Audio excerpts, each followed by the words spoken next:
صلی اللہ علی محمد۔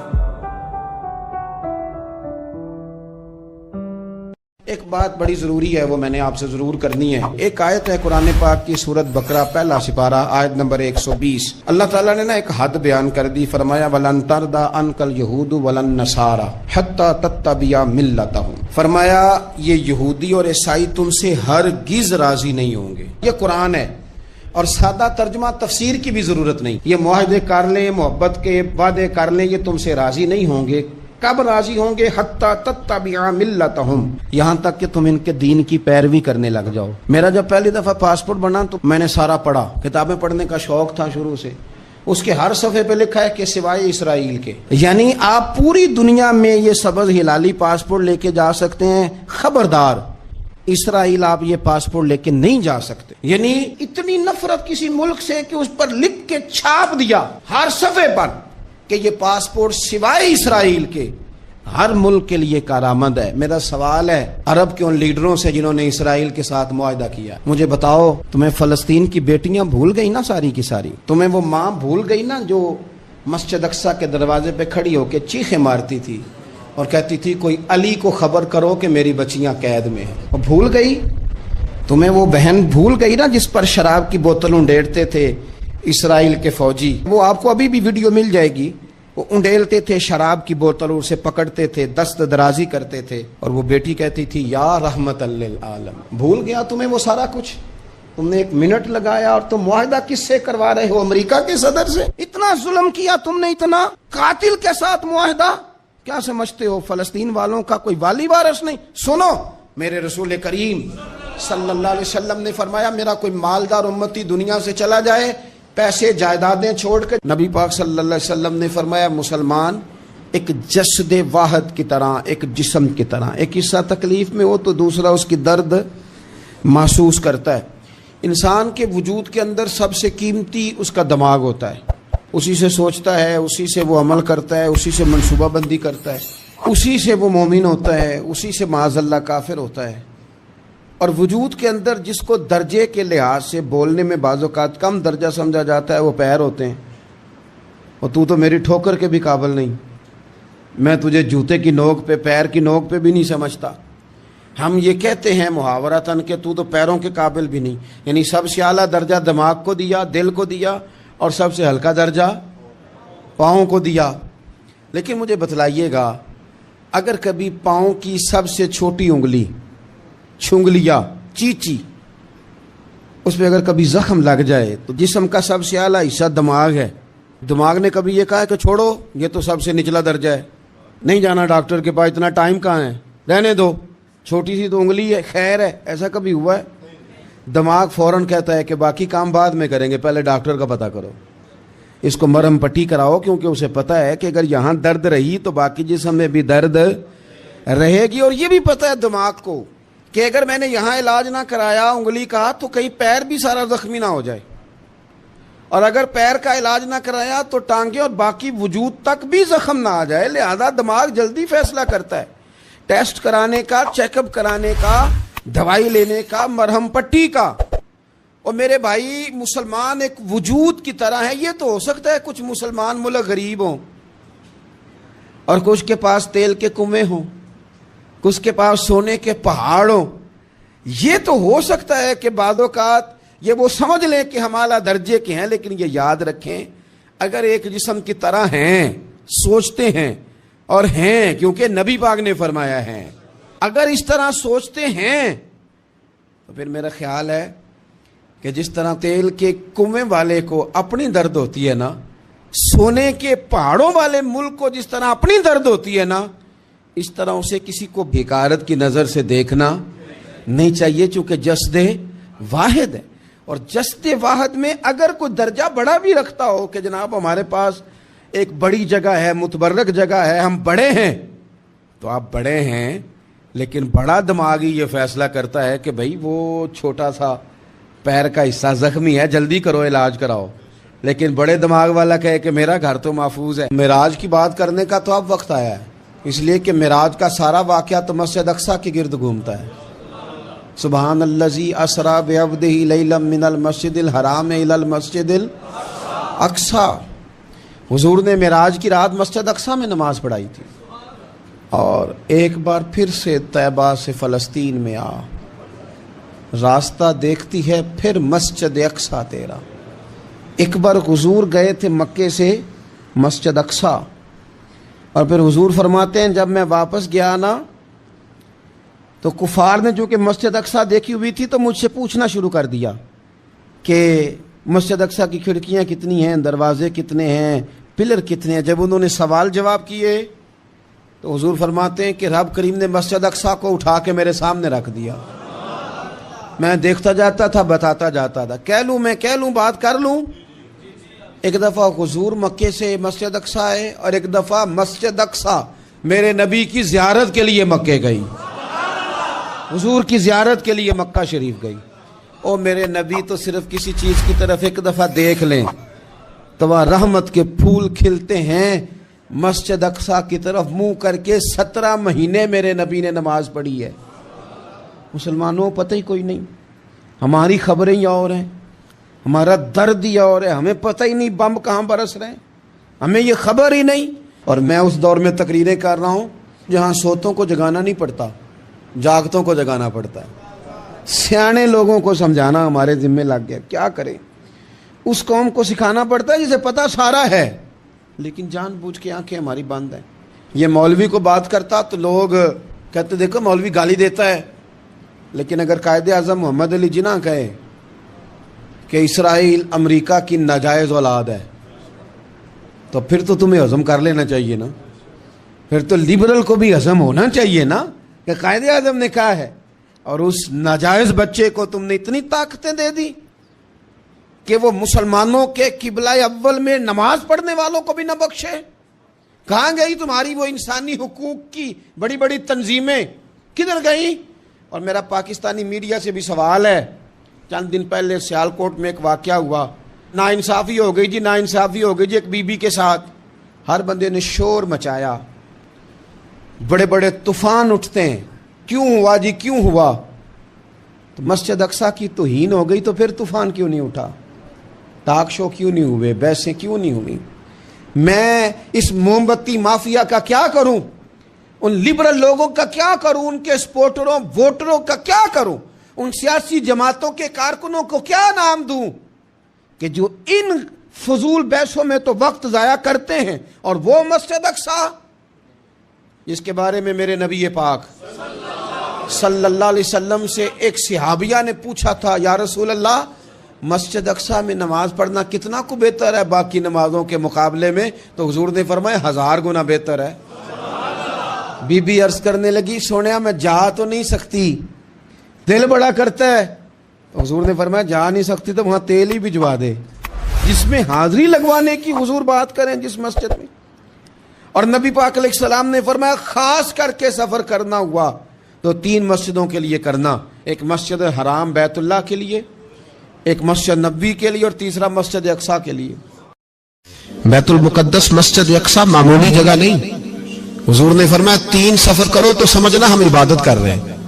کون کون سے؟ فرمایا اگر بیت اللہ جاؤ تو عبادت سمجھ کے جانا، مسجد نبوی کی طرف جاؤ تو عبادت ہے، اور مسجد اقصی کی طرف جاؤ تو یہ بھی عبادت ہے۔ اور فرمایا مسجد اقصی میں جس نے ایک نماز پڑھی اسے 25,000 نمازوں کا ثواب ملے گا۔ اور میرے رسول پاک نے یہ وہ مسجد ہے جس کے ساتھ معراج شریف جڑا ہوا ہے۔ قرآن پاک نے کہا کہ اس مسجد میں سبحان الذی اسری بعبدہ لیلا من المسجد الحرام الی المسجد الاقصی۔ مسلمانوں قرآن کہتا ہے کہ تمہارے معراج کی شان رسول پاک کی مسجد اقصی سے جڑی ہے۔ جس محبوب کو رب معراج کرائے تو مسجد اقصی میں لا کے کرائے۔ وہ جگہ معمولی جگہ ہے، وہ معمولی جگہ ہے مسجد اقصی۔ نبی پاک نے وہاں نبیوں کی امامت کرائی، 17 مہینے اس مسجد کی طرف منہ کر کے تیرے اور میرے رسول نے نمازیں پڑھی۔ چھوٹی جگہ ہے، اور پوری دنیا کا مسلمان اسے چاہیے شرم سے گڑ جائے۔ ایک امریکہ کا صدر بول کے کہتا ہے کہ اسرائیل کو اجازت ہے اسے دارالحکومت بنائے، اور مسلمان حکمران بیان دے رہے ہیں ظالموں لٹیرو